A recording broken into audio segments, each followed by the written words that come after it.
This is the greatest story never told. Ever wonder who started the first war in the Bible? What's hidden in Genesis chapter 14? Have you ever read it? No? Well then, buckle up. We've got to tell you this crazy tale. It'll make you question everything.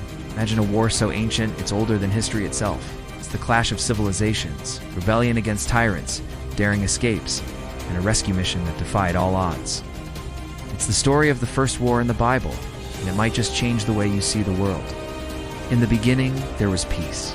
There was no war, no pain or suffering, and God created the universe. Then Adam and Eve messed it all up. Suddenly, mankind was on the run. God cursed the ground, and life became a struggle for survival. Wars, rumors of wars, violence, strife, corruption, death. Why do we even have wars? Who was the first to pick up a sword and wage war? Was it God? Some people think he was. Others point to humanity's fall and blame us for all the bloodshed. Either way, one thing's for sure, the Bible reveals the truth behind the world's oldest conflict. It all went down in the days of the patriarchs, specifically in the days of Abraham's ancestor, Abram. Now, if you haven't heard of him yet, Abram later became Abraham, the father of faith. He's a big deal. At the time, Abram lived in a place called Shinar, where he grew up alongside his half-brother Nar and his uncle, the infamous King Nimrod. Yeah, that Nimrod. If you want to know more about him, check out our video. Now let's get back to Abram. He was hanging out in the town of Yorah, also in Shinar. But soon God called him to pack his bags and head to Canaan. The journey was rough, but God promised Abram that his descendants would inherit the promised land one day. Plus, God changed his name from Abram to Abraham, which means father of many. And Sarah, his wife, also got a name change. She became Sarah, meaning princess. It was a new beginning for Abraham and Sarah, but not exactly a walk in the park. You see, while God promised them descendants as numerous as the stars in the sky, they were childless at the time. Despite the promise, Abraham and Sarah struggled to believe God's promise. They were getting up there in age, and it seemed impossible to have children, so they decided to take matters into their own hands. Abraham slept with Hagar, his wife's servant, thinking that she could bear his child. And sure enough, Hagar got pregnant and gave birth to Ishmael. However, once Sarah realized that her servant had borne Abraham a son, she mistreated Hagar, driving her away with cruel words. This caused Hagar and Ishmael to wander into the wilderness, barely surviving on their own. Meanwhile, Abraham wasn't sitting idle. He built an altar, called on God's name, and worshipped him, hoping God would remember his promise. Now, God appeared to Abraham, telling him to return to Haran, where his family lived. But God reassured Abraham of his promise, revealing that Ishmael would have descendants too numerous to count, and Isaac, who would be born to Sarah, would have a lineage that would become a great nation. After a while, another messenger from God visited Abraham, confirming the same message. Warned Abraham about trouble brewing among the kings of the region. 4 powerful kings from the east, Kedorlaomer, king of Elam, Amraphel, Dorsam, king of Shinar, Arioch, king of Elasar, and Tidal, king of Goyim, were banding together to wage war on the kings of Sodom and Gomorrah. It was a massive invasion force, and their army included vicious soldiers from terrifying tribes like the Rephaim, Zuzim, and Amid. They plundered cities, destroyed villages, and took prisoners. Now, after 12 years of paying tribute to Kedorlaomer and his allies, the kings of Sodom, Gomorrah, Admah, and Zeboim rebelled, declaring their independence.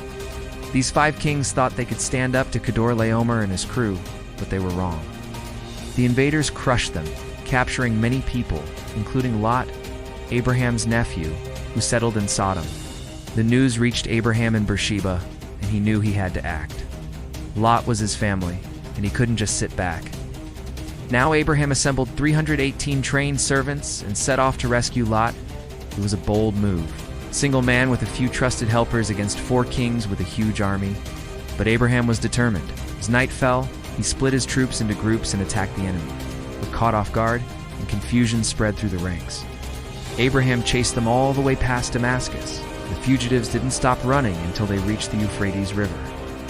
There, Abraham's pursuit ended, and he returned with everything taken from Sodom, including Lot and his family. Abraham wasn't done yet. He encountered 2 kings near the city of Dan. One of them, the king of Sodom, was eager to strike a deal. He wanted to keep Lot, and the spoils of war, but give Abraham anything he wanted. The second king, Melchizedek, priest of God Most High, emerged with bread and wine. He blessed Abraham and gave thanks to God for delivering his enemies into Abraham's hands.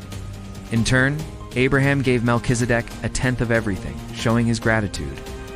The next day, the kings of Sodom and Gomorrah met Abraham again, and once more, the king of Sodom offered him a generous deal, suggesting that Abraham could keep the possessions taken from Sodom, but the people should return to their original owners. However, Abraham politely declined, stating that he wanted to uphold his integrity and not profit from the king of Sodom's wealth. Instead, he would accept nothing except what his young men had eaten. The story of the first war in the Bible reveals surprising connections to Jesus Christ. Melchizedek, a priest from a mysterious city called Salem, appears mysteriously and offers Abraham bread and wine, pointing to Jesus, who will become both bread and wine at the Last Supper. When Melchizedek blesses Abraham, he calls God Most High, the creator of heaven and earth, foreshadowing Jesus' declaration that God is his Father and that they are one. After helping others, Abraham refuses gifts, choosing to rely only on God for his prosperity, echoing Jesus' words to follow him and leave worldly possessions behind. Interestingly, Melchizedek's name translates to King of Righteousness, linking him to Jesus, who is the righteous king. Finally, Melchizedek comes from Salem, which some believe is the same as Jerusalem, pointing to Jesus, who will rule from Jerusalem in the future. Now let's talk about the significance of the mysterious priest Melchizedek. According to Hebrews chapter 7 verse 3, Melchizedek's priesthood is eternal in the order of Melchizedek. He held the title King of Salem long before Abraham's time. God chose him to meet Abraham, offering bread and wine, representing more than just food and drink. It was a symbol of Jesus, who will break the bread at the Last Supper and become the bread of life for believers. The blessing Abraham received pointed towards a greater salvation promised through Jesus Christ. Melchizedek's priesthood is described as being without beginning or end, foreshadowing Jesus' eternal priesthood in heaven.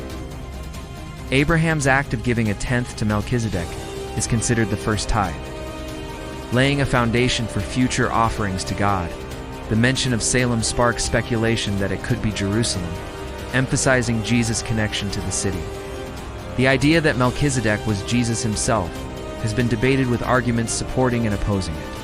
However, regardless of whether he was Jesus, the encounter held profound religious significance, connecting Abraham to Jesus and establishing the concept of tithing. The story of the first war in the Bible teaches us about obedience, trust in God's promises, faithfulness, and integrity. Abraham demonstrated unwavering obedience to God's call, trusting in divine promises despite challenges. His faithfulness was evident in his rescue mission for Lot, and his integrity shone through in refusing bribes. These qualities should inspire us to live lives that honor God. As we close this journey through the first war in the Bible, we invite you to join us on a path filled with faith, adventure, and a deeper understanding of God's Word. Do not forget to hit that subscribe button and join our growing community of believers who share a passion for exploring the depths of biblical stories. Thanks for joining us. Till next time, may God bless you and guide you on your spiritual journey.